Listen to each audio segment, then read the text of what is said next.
Bueno, buenos días, buenas tardes, buenas noches. Bienvenidos otra vez a este nuestro encuentro de la unidad curricular semiótica. Vamos a comenzar esta vez con la unidad 3, miradas de lo urbano y lo social. Y dentro de esa unidad vamos a trabajar el tema de semiótica urbana y social. En ese sentido, vamos a aproximarnos a las expresiones culturales como murales, grafitis, carteles y otros elementos urbanos como textos visuales. Vamos a observar la ciudad como un escenario de conflictos culturales y de poder y reflexionar sobre el impacto de los procesos históricos en la configuración del paisaje urbano.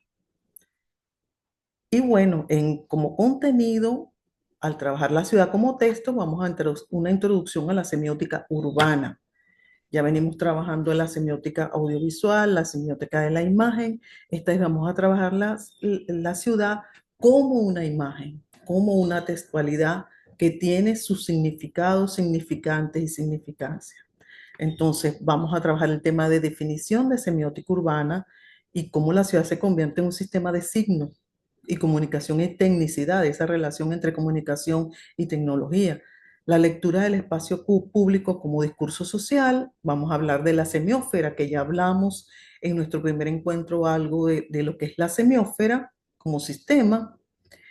Vamos a hablar de los elementos del paisaje urbano como textos visuales. Específicamente vamos a hacer referencia a murales, grafitis, carteles publicitarios, stickers, señales de tránsito y la arquitectura propia y estructura propia de las ciudades. Y vamos a hablar de la ciudad como espacio de disputa simbólica, el impacto de los procesos históricos en la configuración del paisaje urbano, quién tiene derecho a intervenir visualmente el espacio público, y cerramos con la ciudad como un escenario de conflictos culturales y de poder. En ese sentido, bueno, comencemos hablando qué es eso de semiótica urbana. Cuando hablamos de semiótica urbana, vamos a trabajar básicamente en tres autores. Martín Barbero, que ya venimos hablando de él, que trabaja el tema de todo lo que es la comunicación y la educación y el uso del audiovisual en la conformación de subjetividades. Vamos a trabajar como ya hablé con Lockman, que viene hablando de la semiósfera, y vamos a trabajar también con un nuevo autor colombiano que trabaja el tema de lo que es la resignificación de las ciudades. Entonces, la semiótica urbana se puede definirse como el estudio de la ciudad en tanto sistema de signos. Estamos hablando de signos, donde lo construido, lo visual, lo sonoro, lo corporal y lo afectivo funcionan como lenguajes que comunican sentidos culturales, sociales y políticos. Es lo que vemos, olemos, sentimos. No se trata solo de leer lo que se dice, sino de interpretar cómo se significan las prácticas, los espacios, las imágenes que en ellas circulan. La ciudad no se reduce a la infraestructura física, no estamos hablando del espacio físico. También es un texto simbólico, una construcción imaginaria proyectada por sus habitantes a través de sus deseos, miedos, memorias y representaciones. De allí que el estudio de sus grafitis, murales, carteles y monumentos o formas de habitar no sea solo estético, sino que profundamente semiótico. Tiene un significado significante y significancia para toda la estructura, para todos los que estamos en ese sistema. Y ahí vamos a comenzar, como hablé, con Martín Barbero. Vamos a retomar un poco lo que nos venía hablando Martín Barbero ya en los encuentros pasados, sobre todo en el último, el uso de la imagen audiovisual. Jesús Martín Barbero habla de comunicación y tecnicidades, una nueva configuración de la cultura, y habla de la ciudad como un espacio de visibilidad, conflicto y significación, ya refiriéndose propiamente al espacio y a las ciudades del siglo XXI. Martín Barbero analiza cómo esos procesos comunicativos en este siglo se han transformado profundamente debido a la convergencia entre la revolución tecnológica, el desarrollo tecnológico y la globalización neoliberal. No se trata solo de máquinas, sino de nuevas formas de lenguaje, de percepción y sensibilidad, nuevas formas de sentir, pensar y ver lo urbano.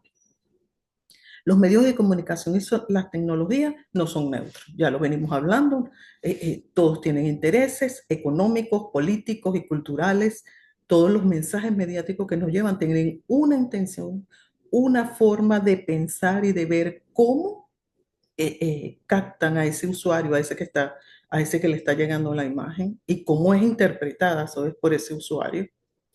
Y así la visibilidad mediática se convierte en una forma de reconocimiento social y quienes no accedan a ella quedan simbólicamente excluidos. Y esto nos hace reflexionar, sobre todo con las generaciones más jóvenes, que todos los días del mundo entran en las redes sociales para colocar lo que vienen haciendo, para colocar un mensaje, para todas las actividades que hacen, la colocan en las redes porque lo que no se ve o lo que no circula es como que si no hubiera pasado. Entonces, la fragmentación del saber y nuevas formas de ciudadanía. Para él, esa comunicación y tecnicidad nueva fragmenta el saber, pero también genera nuevas formas de ser ese ciudadano de ciudad. Las redes, los medios y los cuerpos son ahora escenarios educativos y políticos. La ciudadanía se configura desde lo simbólico y lo comunicacional.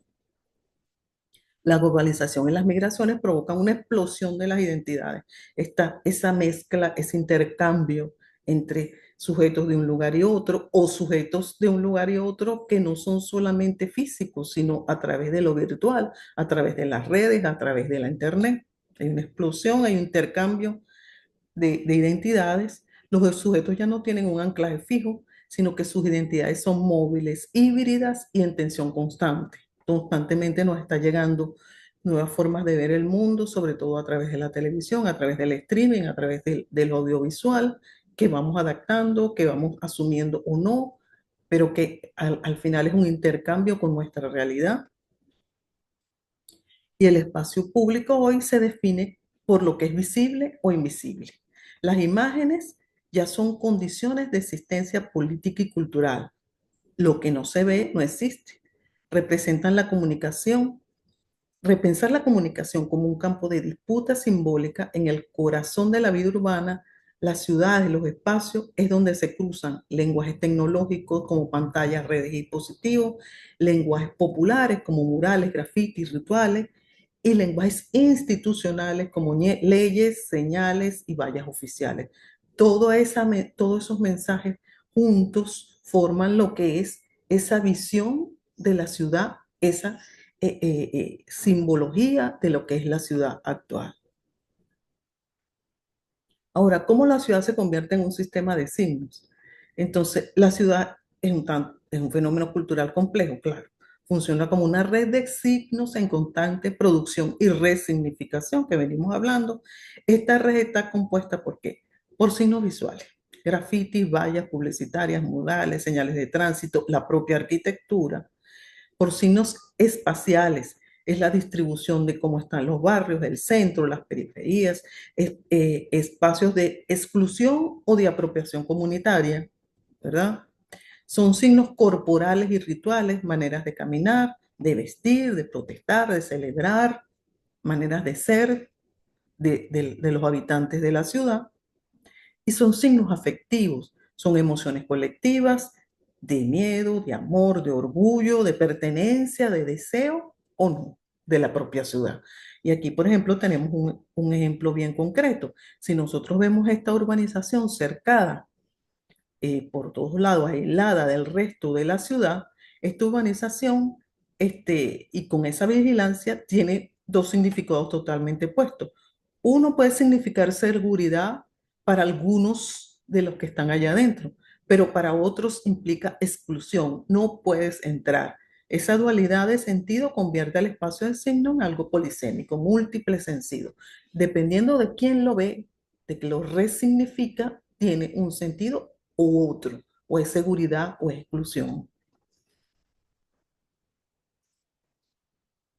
Entonces, ahí seguimos hablando del tema de la semiósfera, que es lo que venimos hablando, de ese sistema, ¿verdad?, que conforma la ciudad. Entonces hablamos de la lectura del espacio público como un discurso social, que es lo que trabaja el ruso Yuri Lokman, el semiólogo ruso. Él habla de la semiósfera, refiriéndose a ese espacio simbólico y cultural en el cual se desarrolla todo el proceso de significación. Es un espacio simbólico, no necesariamente físico. Así como puede haber vida fuera de la biosfera, dice él, no puede haber vida fuera de la biosfera, no puede haber comunicación ni lenguaje fuera de la semiósfera. Entonces, es un sistema dinámico donde operan múltiples lenguajes, códigos, signos, discursos, mitos y textos. No es una suma de sistemas, sino el espacio que permite su existencia y funcionamiento. Entonces aquí tenemos las características principales de esa semiósfera. Aquí tenemos una imagen que quizás no es representativo. Tenemos una semiósfera por la parte de abajo de la imagen, ¿verdad? Que además de eso tiene varios otros sistemas rodeándola y que hay intercambio. Hay unas fronteras entre una segunda semiósfera, pero que siempre genera un intercambio, por lo menos en algún espacio de esa semiósfera, y eso lo podemos ver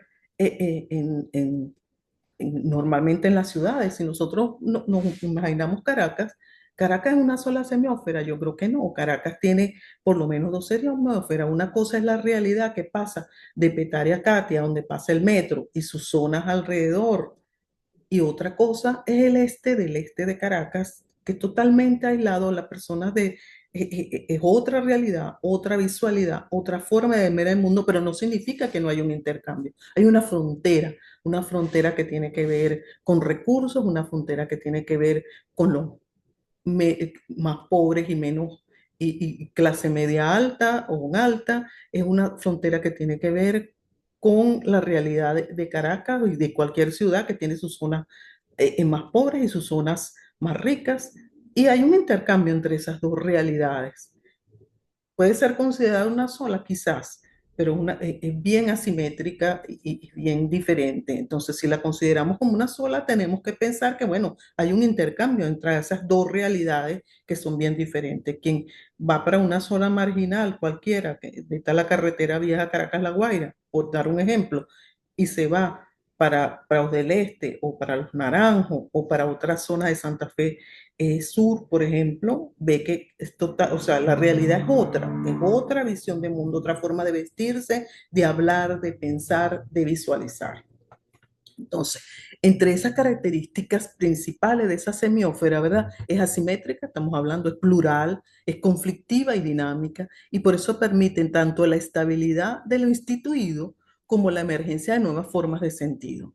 Entonces, ella es una condición previa a la comunicación. No es que la comunicación y la tecnología van a generar esa semiósfera, no, ella existe. La semiósfera precede al acto semiótico, o sea, para que haya diálogo o transmisión de información debe existir un entorno cultural compartido y ese entorno cultural está allí. Es un espacio semiótico donde los signos tengan sentido para emisor y receptor. Hay una delimitación y fronteras, como ya venimos haciendo. Las fronteras definen lo propio y lo ajeno, nosotros y ellos. Esas fronteras son selectivas y simbólicas. A veces funcionan como muros de exclusión y otras como membranas de intercambio. Hay asimetría interna, hay centro y periferia. Dentro de la semiósfera hay centros y periferia. El centro organiza y codifica, es la lengua oficial, es la gramática, son las leyes, ideologías, ¿verdad? Y la periferia es más fluida, creativa, heterogénea, se relaciona con lo marginal, lo híbrido, lo inestable. Esta simetría permite tanto el orden estructural como la innovación cultural, o sea, esa realidad diferente. Esa heterogeneidad y pluralidad también que aparece en la semiósfera incluye lenguajes múltiples y conflictivos, son lenguas naturales, lenguajes artísticos, sistemas visuales, gestuales, tecnológicos, religiosos, que coexisten e interactúan. Hay una binaridad como principio organizador. La semiósfera se estructura en pares binarios, centro, periferia, propio, ajeno, orden, caos, original y copia. Y eso ayuda a organizar el sentido de lo que es la ciudad. Hay una traducción y diálogo. ¿Qué es eso de traducción y el diálogo? El diálogo entre sistemas, lenguajes, culturas, identidades requiere una traducción, ya que los signos cambian de sentido entre contextos. Ese diálogo, el diálogo intercultural es una forma de superar esas fronteras semióticas, traduce, reinterpreta, transforma, da nuevas formas de sentido Por lo tanto, el diálogo no es simétrico. Siempre hay dominancia, como dice, hay resistencia y hay reinterpretaciones. Y hay un dinamismo transformador. La semiósfera no es estática, está en constante transformación histórica. Hay cambios de hegemonía cultural, movimientos sociales, revoluciones artísticas, mutaciones tecnológicas, todo ello reorganiza los centros, las periferias y sus sentidos. Y ahí vamos con Armando Silva, el colombiano que viene trabajando el tema de imaginarios urbanos. Él ya tiene bastante trayectoria trabajando el tema de lo urbano en Sao Paulo, en Colombia, hace alguna referencia y tiene unas reflexiones muy interesantes porque Silva muestra cómo la ciudad es ocupada simbólicamente por distintos actores. El Estado, el mercado, la ciudadanía, las disidencias, que la usan como una superficie de inscripción. Cada muro, cada monumento, cada espacio puede ser leído como un texto en una lengua social. Cada uno tiene su significado. Entonces él nos coloca un ejemplo, por ejemplo, en una plaza pública como esta que está aquí en Petare, por ejemplo, pueden convivir la estatua de un héroe nacional, signo hegemónico del Estado, en este caso es un santo, ¿verdad? Es una estatua, no es, pero es una estatua, un mural feminista, que es un signo contrahegemónico, es un mercado callejero, que es un signo económico popular, y un acto de protesta, que es un signo político efímero. Pero todas conviven en esta plaza. Y esa es una realidad de la ciudad en sí. Esto es un ejemplo concreto, pero eso pasa en toda la ciudad. Entonces, esos elementos del paisaje urbano como textos visuales, desde esa perspectiva semiótica, cada componente del entorno urbano puede leerse como un signo que participa en la construcción del imaginario colectivo. Y entonces vamos a comenzar a hablar, por ejemplo, de cuáles son esos textos visuales que ya hemos venido hablando. Tenemos los murales. Aquí tenemos, por ejemplo, el mural de Zapata, que quien es de Caracas evidentemente lo tiene que conocer porque tiene muchísimo tiempo en la entrada de la Universidad Central de Venezuela. Es un ejemplo de un mural emblemático para Caracas, que es signo de Caracas y que bueno, los murales construyen narrativas visuales de memoria, identidad y pertenencia. Quienes somos, como yo, de la UCB, reconocemos ese mural donde sea y forma parte de nuestro entorno y de nuestro imaginario de cuando estudiamos allí. Son lenguajes colectivos, muchas veces comunitarios, que buscan apropiarse del espacio público con una estética del cuidado o de la denuncia. Ejemplo, murales de los pueblos originarios, feminismos, afrodescendencia o memorias históricas en los barrios populares. Y de los murales vamos a pasar a los grafitis. Ya vamos a ver unos ejemplos concretos de otros murales, pero vamos a hablar de cuáles son esos textos. Entonces, los murales están los grafitis. Los grafitis, a diferencia de los murales, son un lenguaje más marginal, es espontáneo y no autorizado generalmente. Subvierten las lógicas dominantes del orden visual, son formas de expresión de deseo, malestar o burla. Y en ejemplos de ellos son frases breves, tag, dibujos, transgresores o poesía callejera. En la época de los 80 y los 90, por ejemplo, desde el punto de vista político, aparecían muchos grafitis que nosotros llamábamos de pintas en los barrios. No a la represión, fuera Carlos Andrés Pérez, basta de corrupción. Todas esas cosas iban saliendo en las paredes, en nuestras paredes de los barrios.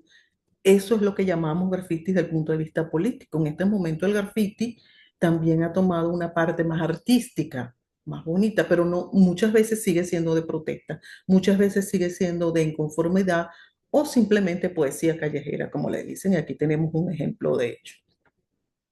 Están los carteles publicitarios, que bueno, ya todo el mundo sabe, son vallas, son carteles, son discursos hegemónicos que promueven modelos de consumo, belleza y orden social.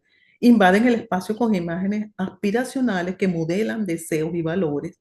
En ejemplo, las vallas de lujos en los barrios con pobreza estructural. ¿Qué sentido tiene? Un carro de extra lujo, una valla en medio del barrio o cerca de la autopista en el barrio de una cantidad de personas que jamás en la vida van a poder tener un carro como aquel, a menos que, bueno,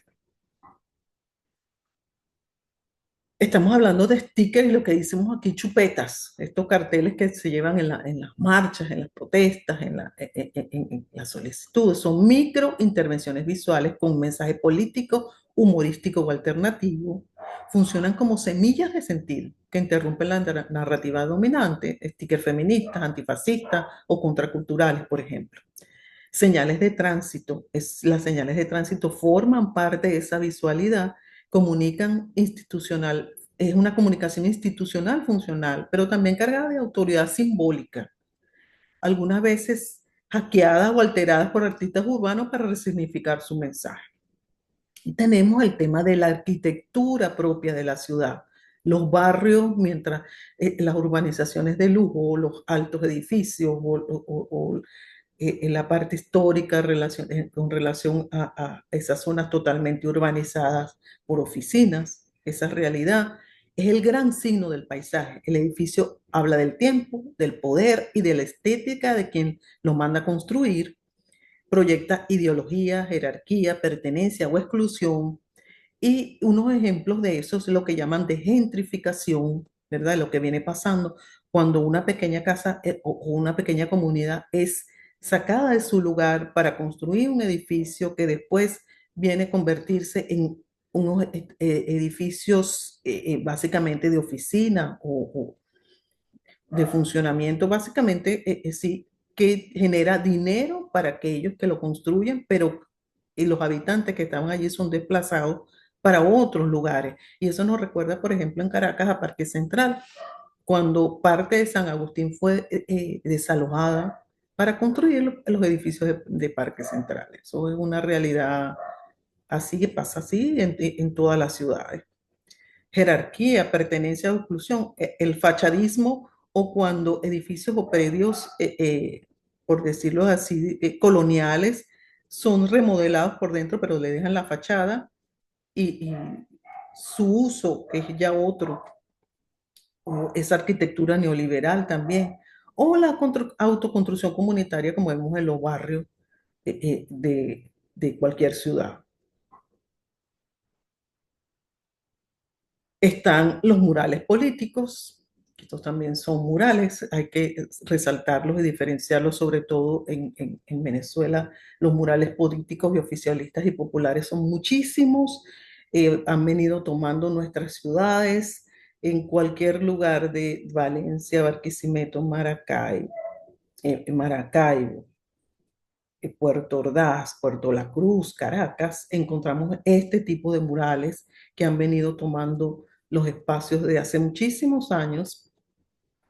Y es por eso que, por ejemplo, encontramos que en parroquias como el 23 de enero o Catia en Caracas, es común encontrar imágenes de Hugo Chávez, de Bolívar, de Simón Rodríguez, del Che Guevara o Fidel Castro. Estos murales no son solamente ornamentales, ellos producen una narrativa visual que resignifica la historia nacional desde una perspectiva bolivariana y revolucionaria y actúa como signos de pertenencia territorial y reafirmación ideológica. Y un ejemplo concreto es nuestro mural, ¿verdad? Que está en los espacios de una plaza detrás de un arte en Caracas, que ha sido emblemático y que ha aparecido en 1000 publicaciones con el comandante Chávez.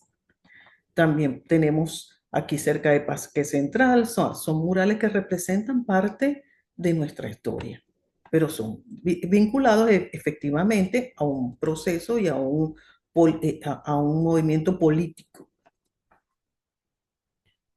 Y tenemos también los murales comunitarios y de memoria, que son hechos por las propias comunidades, por ejemplo, los colectivos culturales como el Panal 2021 o César Rengifo en Caracas, que pintan murales que rescatan figuras afrodescendientes, indígenas, murales populares o mártires de luchas sociales. Y aquí estos murales son formas de archivo visual donde las comunidades narran su historia desde abajo. Entonces aquí tenemos el 23 de enero con sus afiches No hay pueblo vencido. Aquí tenemos algún mural que reconoce que uno de nuestros mártires, ¿verdad? Sergio Rodríguez, que fue muerto en la Cuarta República. Reconoce mártires de otros lugares o personas que en otros lugares están detenidas o presas, reconoce fechas y monumentos históricos como el Bicentenario venezolano o reconoce, por ejemplo, con este mural de Felipe García, a nuestro libertador Simón Bolívar en el predio, en el edificio de Misión Cultura.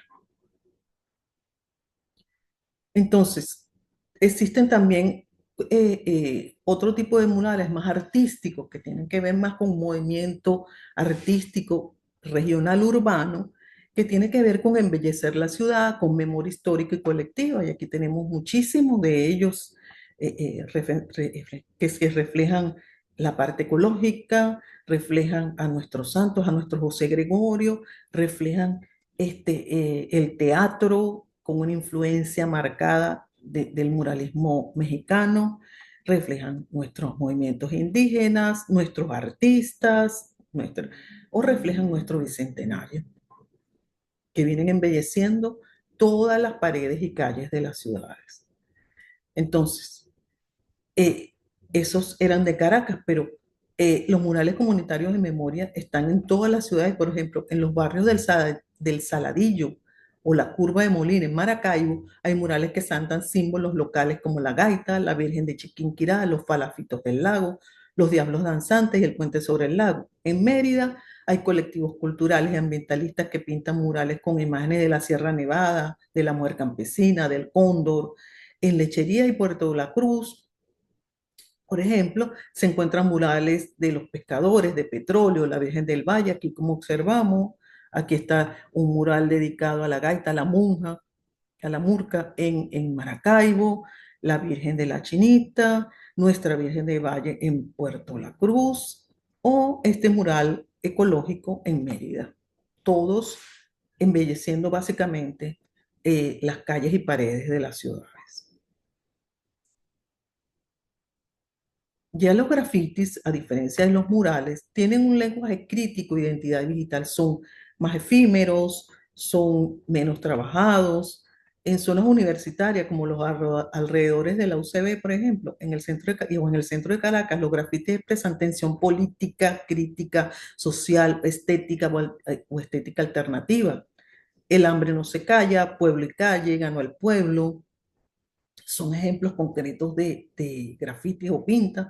También aparecen textos de colectivos artísticos, grafiteros y frases poéticas callejeras. Estos grafitis construyen signos espontáneos del malestar social y espacios de intervención simbólica no regulada. Entonces aquí tenemos algunos ejemplos concretos con estas pintas o estos grafitis en barrios populares, en el metro, en las paredes de los barrios, básicamente en las paredes, aquí dentro de la propia universidad, como formas de protesta, como forma de colocar su idea, su visualidad, son menos trabajados, evidentemente, y normalmente son ilegales. Esa es una de las cosas que resaltan y identifican los grafitis, es que son hechos clandestinamente, a veces no lo firma nadie, porque precisamente no se puede firmar.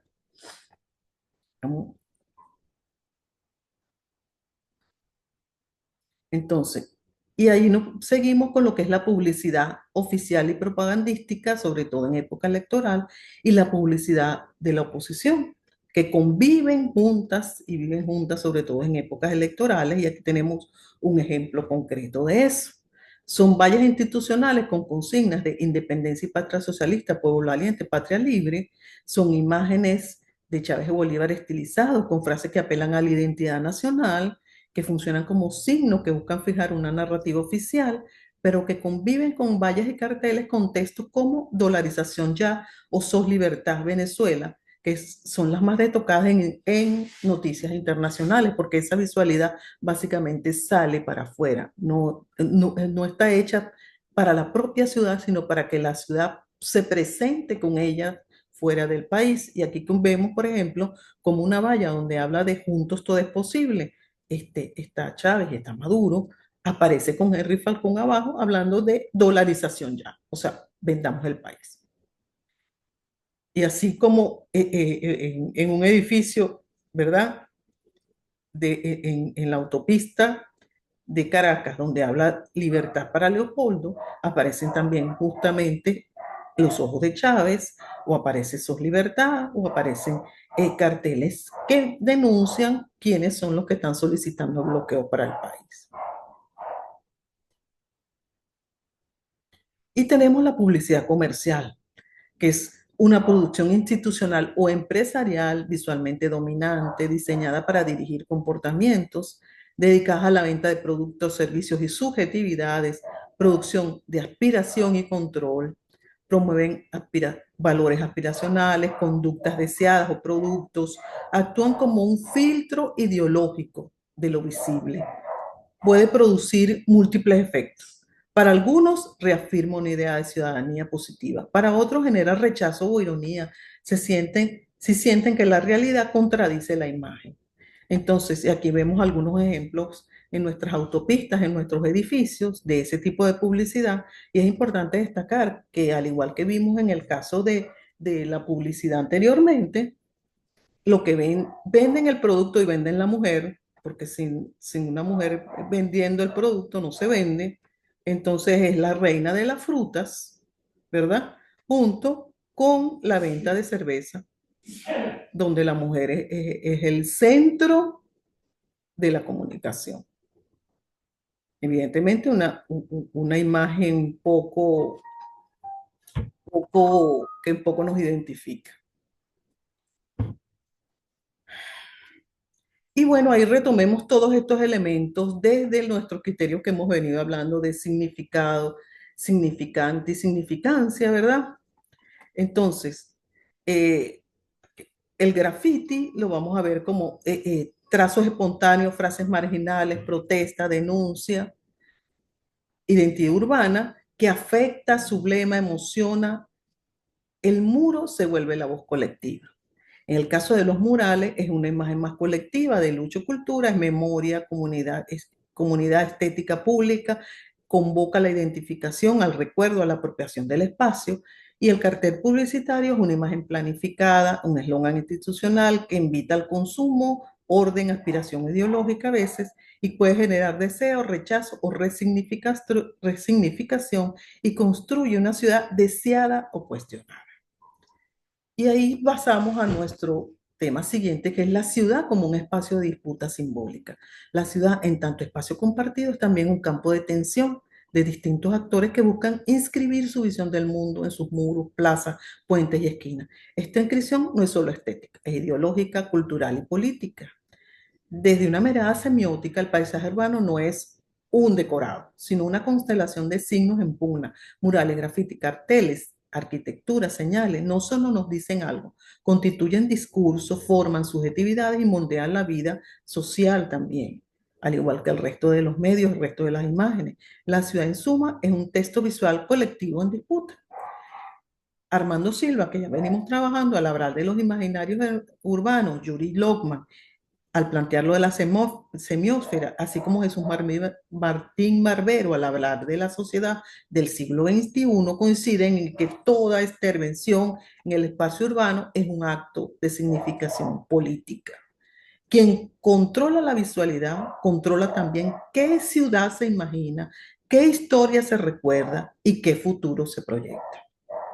Y es en ese sentido que nos retomamos aquello del impacto de los procesos históricos en la configuración del paisaje urbano, cómo las diferentes formas de ver y de tratar la ciudad van configurando ese imaginario. El paisaje urbano entonces es el resultado de un proceso histórico, no es solo en este momento con el uso tecnológico, en el que confluyen factores económicos, políticos, sociales y culturales. Desde la colonización hasta el neoliberalismo en que estamos, la transformación de las ciudades ha estado ligada a la consolidación del poder y a la resistencia de los grupos subalternos. Esa lucha, esa pugna siempre ha estado allí presente. Entonces, por ejemplo, en procesos históricos como la ciudad colonial y la imposición del oro europeo, eso aparece en nuestras ciudades venezolanas, por ejemplo, en la planificación urbana como una herramienta de dominación y segregación social, monumentos, plazas y arquitectura como símbolos de poder, no por casualidad. Por ejemplo, en las principales plazas, en la Plaza Mayor, como le dicen, en la Plaza Bolívar, alrededor de la Plaza Bolívar siempre está la iglesia, siempre está la alcaldía o la gobernación, siempre están los principales entes públicos, instituciones públicas alrededor de la plaza. Entonces, la industrialización y urbanización acelerada también modificó nuestras ciudades al transformar, sobre todo en el siglo XXI, con una migración 2021, migración del campo a la ciudad y un crecimiento de los grandes barrios, expansión de las vías de comunicación y la conectividad urbana que también permitió ese crecimiento. Pero hay una segregación espacial y una diferenciación de clases marcada en toda la ciudad, el este del oeste, el sur del norte, la creación de barrios obreros y zonas aristocráticas, aparición de las villas de miseria, como le dicen, favelas y barrios populares como expresión de esa desigualdad. Eso ha marcado nuestras ciudades, el neoliberalismo y la ciudad mercantilizada. Hay una gentrificación, que ya hablamos de un desplazamiento poblacional, ¿verdad? Hay un auge de los no lugares, espacios sin identidad, centros comerciales, aeropuertos, estaciones de transporte. Hay una privatización del espacio público y hoy una exclusión social. Y hay megaproyectos de reconfiguración urbana, planes de modernización y expulsión de comunidades vulnerables. Afortunadamente para nosotros, también tenemos un crecimiento de zonas urbanas más populares con la gran misión Vivienda Venezuela, que eso no lo puede negar nadie. Hay espacios de memoria y resistencia, hay ciudades como escenarios de lucha política, protestas en plazas y calles, de la primavera árabe al estallido social en Chile, por ejemplo, nos habla también Silva. Hay monumentos resignificados en movimientos anticoloniales y feministas, ¿verdad? Como nuestras autopistas, que pasó de Paseo Colón a, a llamarse Paseo Huaycaipuro. Arte urbano como en memoria histórica, murales y grafitis que narran historias de resistencia.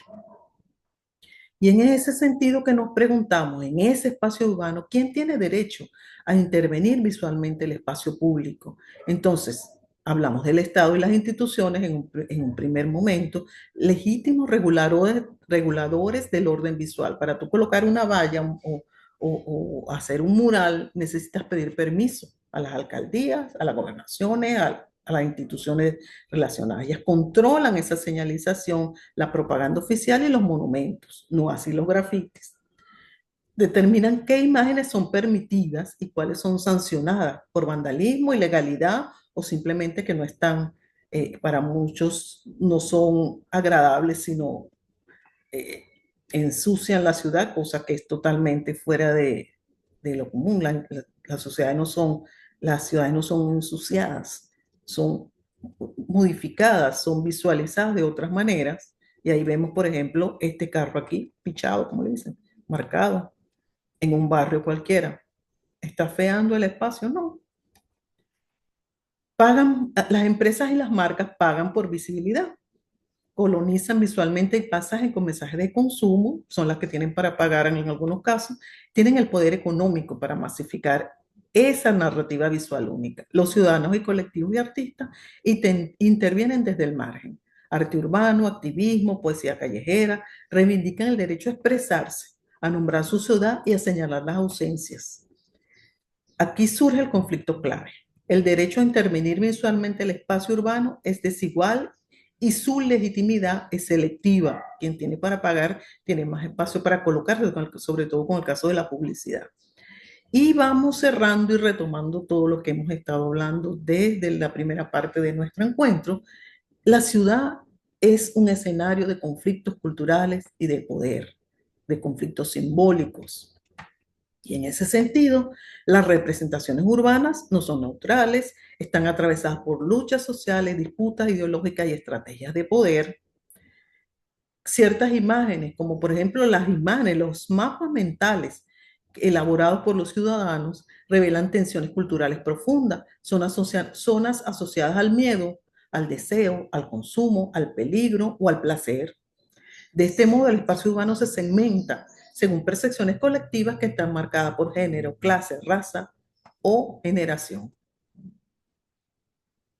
Las élites buscan controlar la imagen oficial de la ciudad a través de monumentos, postales, narrativas turísticas o medios de comunicación, pero que esta imagen es constantemente contestada desde abajo mediante prácticas estéticas como el arte callejero, el performance urbano o las apropiaciones simbólicas del espacio público.